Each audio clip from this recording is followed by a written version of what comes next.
तो बाली जब देखा कि सामने भगवान राम, तो प्रश्न खड़ा कर दिया।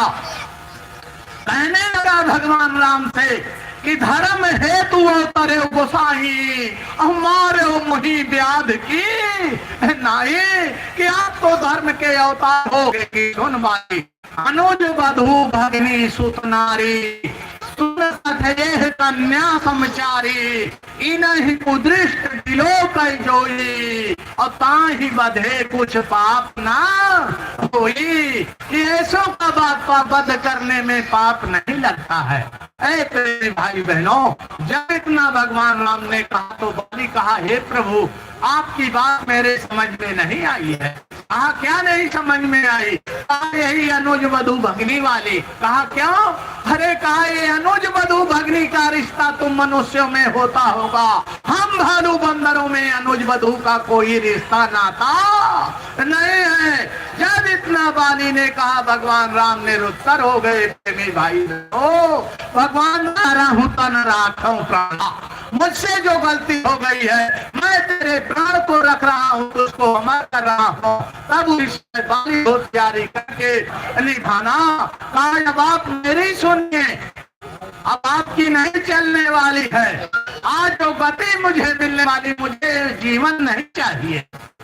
इस गति को पाने के लिए है प्रभु कोटि कोटि मुनि जतन कराही, अवंत ही है वो ऋषि मुनि तपस्या करते रहते हैं, और जब उनके शरीर से प्राण करते हैं तो उनके आप ही की गोदी में आपके धाम को मेरी जीवात्मा जा रही है। अब मुझे जीवन नहीं चाहिए। तब भगवान राम ने वादा कर लिया कि ठीक है अभी नहीं, जब असुरों का अत्याचार बढ़ेगा और द्वापर में जब मैं कृष्ण रूप में आऊंगा तब तुम्हारा ये बदला चुकाऊंगा। अरे प्रेमी भाई बहनों, द्वापर लगा, असुरों का अत्याचार पड़ा, आकर के असुरों का संहार किया, और जब जाने का उस समय का हो गया, आए अत्याचार बढ़ा, फिर उन्हीं के परिवार वाले भगवान कृष्ण के ही बच्चे शराब का सेवन करने और पेट में ध्यान लगा करके देखा, अरे आप पुरुष को लेकर के आए हो और मुझसे पूछ रहे हो पैदा होगा, जो इसमें तुम्हारा काल पैदा होगा। अरे प्रेमी भाई बहनों, संत वचन पलटे नहीं पलट जाए ब्रह्मांड। उग्रसेन महाराज बहुत कोशिश किया, भगवान कृष्ण बहुत कोशिश की, लेकिन जो उनका वो श्राप हो गया उससे वो बच नहीं पाए। 56 करोड़ यदुवंशियों का विनाश हो गया। अंत में भगवान कृष्ण भी इसी चिंता में जा करके समुद्र एक की ओर से बाण मारा था, आज तुम भी एक की ओर से बाण मार कर तो हमको देना पड़ेगा, इससे कोई बचने नहीं है। वो तो संत हैं ऐसे कि जो कुछ का कुछ कर सकते हैं, वो कुछ का कुछ है। अगर हम उनके बताए रास्ते पर चल जाएं तो उनकी दया कृपा हो जाए, उनकी मौज हो जाए तो कुछ का कुछ कर सकते हैं। देखिए आपके इसी श्रावस्ती में, अरे सीता द्वार में आप लोग रामायण पढ़ते हो, रामायण में लिखा है कि उल्टा नाम जपत जग जाना, वाल्मीकि भयो ब्रह्म समाना। यही वाल्मीकि आश्रम आपके ही जिले में है।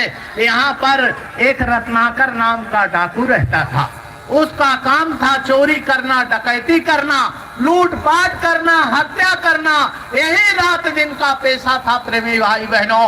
और एक दिन अचानक क्या हुआ कि सुबह से शाम हो गई, उसको लूटने के लिए कोई नहीं मिला।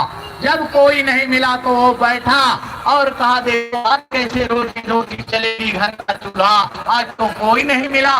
तो शाम को क्या देखता है कि 7 महात्मा उधर से चले आ रहे हैं। जब 7 महात्माओं को देखा तो उनको देख करके उनके मोछे खिल गई, तो उन्हें देख धावा हर्षाई और बोला वचन मुनि से जाई। जब उनको देखा तो भाग करके रत्नाकर गया और जा करके महात्माओं से कहने लगा कि पोथी पत्रा दे उतारी और नहीं मैं डरी हूं जान से मारी। कहा जो कुछ तुम्हारे पास है उसको निकाल करके बाहर कर दो, नहीं तुम्हारे जान की खैर नहीं है। जब इतना महात्माओं से कहा तो